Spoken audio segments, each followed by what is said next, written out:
Well, here we are, start of another book, Jeremiah. This is exciting, making our way through the major prophets in the next year or so. And called the major prophets because they're big books. So we just finished Isaiah, 66 books in Isaiah, or 66 chapters. Here we have 52 chapters in the book of Jeremiah. So quite extensive prophecies. We'll get into chapter 1, which I call Jeremiah's calling, in just a moment here.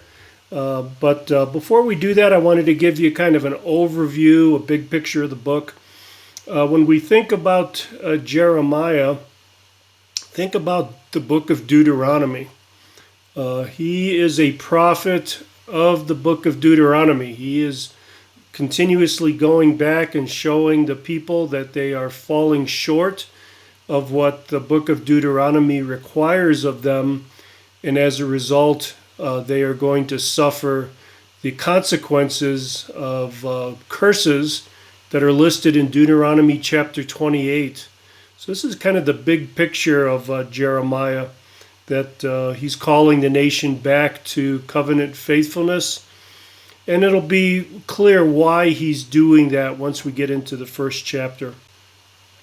Also wanted to give you a couple of different outlines of the book of Jeremiah.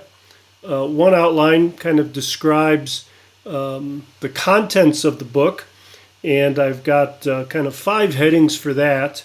Chapters 1 through 24 are an indictment of Judah and the warning. Now, Jeremiah is a prophet to the southern kingdom.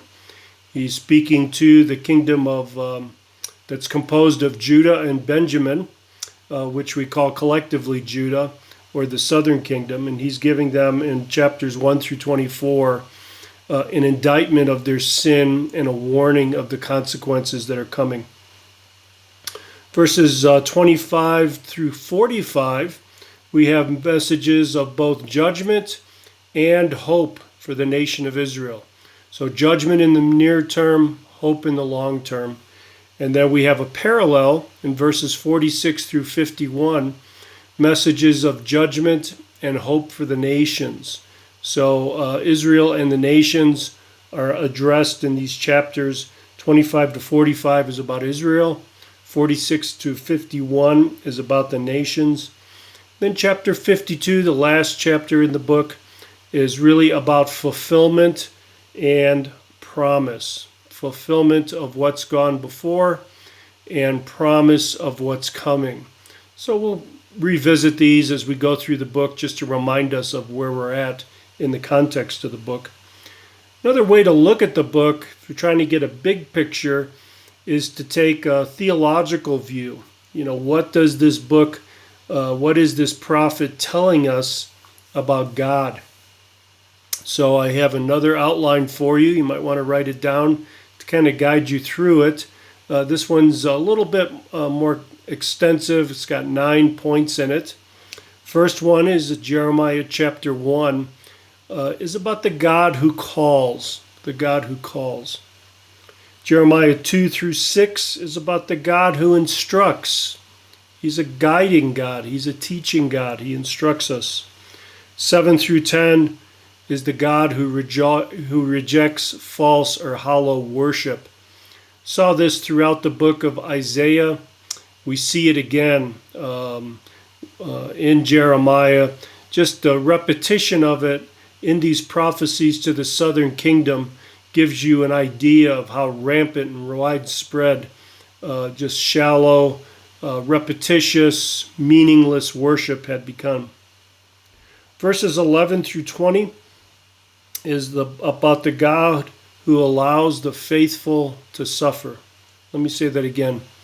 11 through 20 talks about the God who allows the faithful to suffer.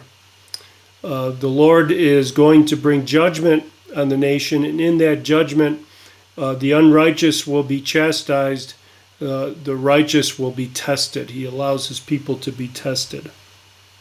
Verses 21 through 29 is the God who vindicates and comforts.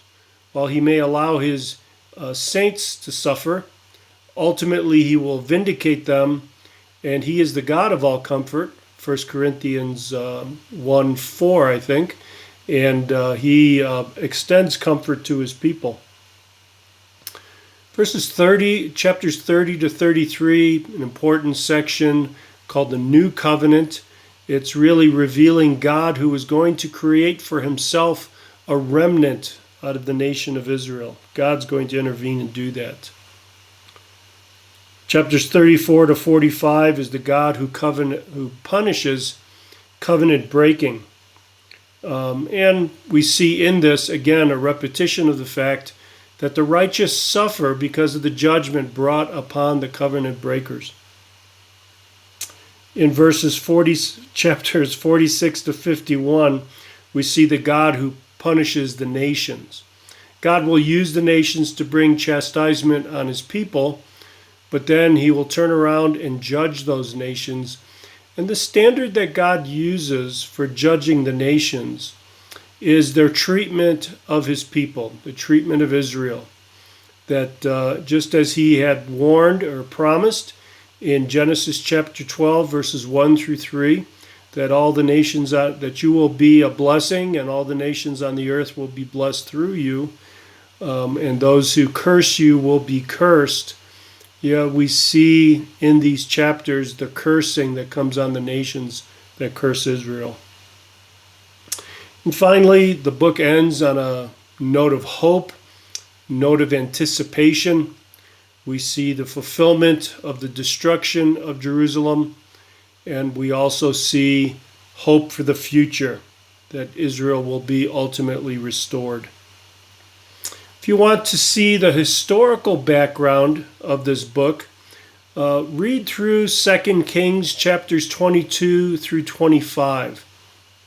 Provides us the history that's behind what's going on here, makes it more lively for us, I guess, more interesting. See some of the nuance and some of the historical background that gives richness to the story here. So let's turn to chapter 1 in Jeremiah. Again, I call chapter 1 Jeremiah's calling. That's what we're looking at here. And we see in verses 1 through 3, some background here. The words of Jeremiah, the son of Hilkiah, one of the priests who were in Anathoth. So Anathoth is in the area of Benjamin's tribe. It's about 3 miles north of Jerusalem.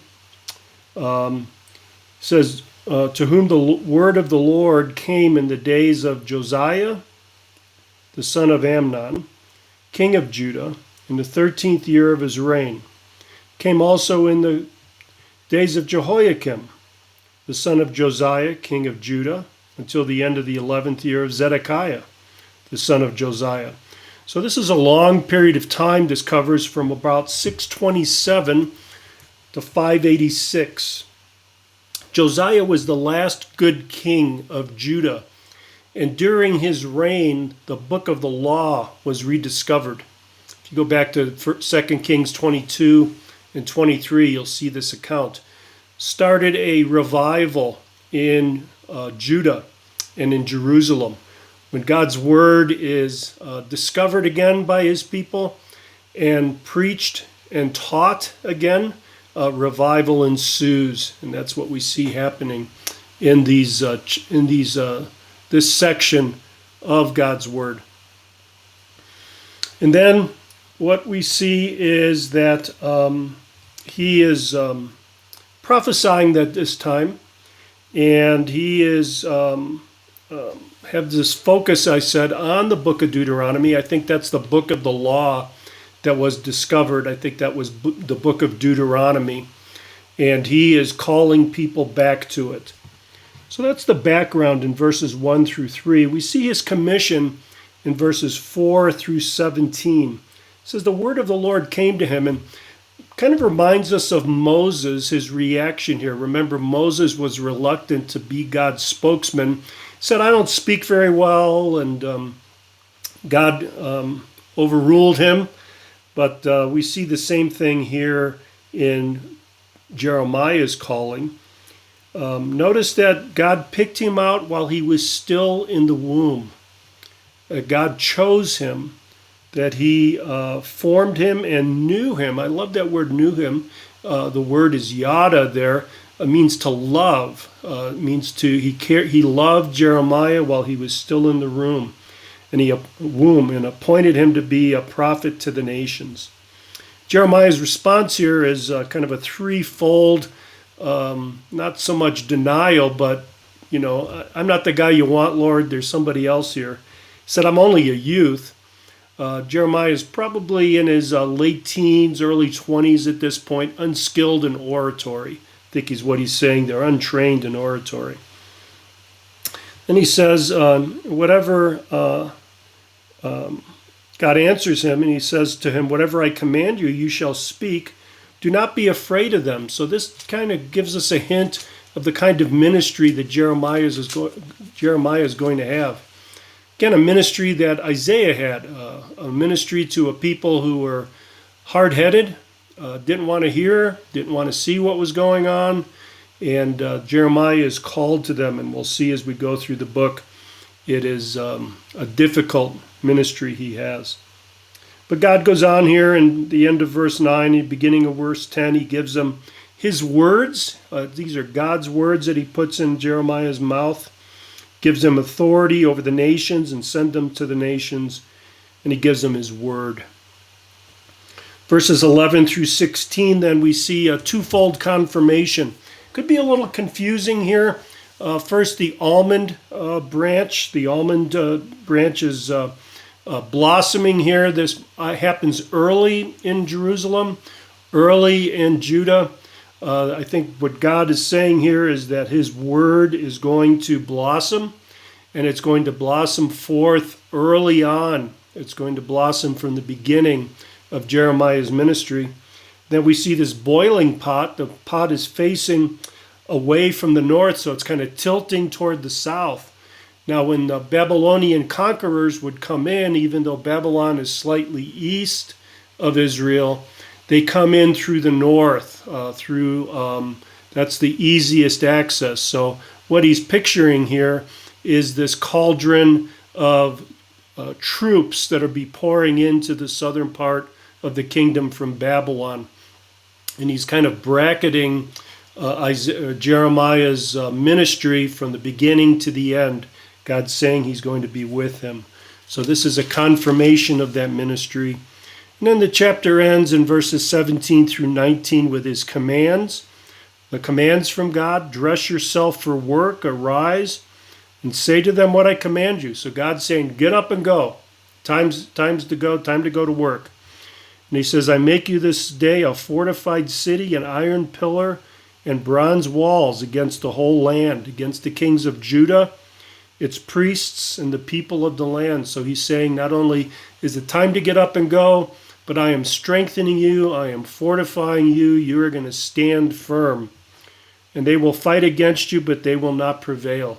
So Jeremiah is going to suffer significant opposition, but God is going to be with him. And I think that's kind of our lesson here, is that when we have God's word and we are to share God's word, that God's word will be honored, and people may fight against us. In the context of the whole book of Jeremiah, we may suffer, but ultimately God will prevail. Ultimately his word will prevail, so we can be confident as Jeremiah was and go forward with God's word. So God bless you, brothers and sisters. Let's get into this book. Looking forward to the book of Jeremiah. It's kind of funny. It seems like whatever book I'm studying at a particular period of time is my favorite book. So I'm in Jeremiah right now, and it's my favorite book, and I hope it'll be yours. God bless you.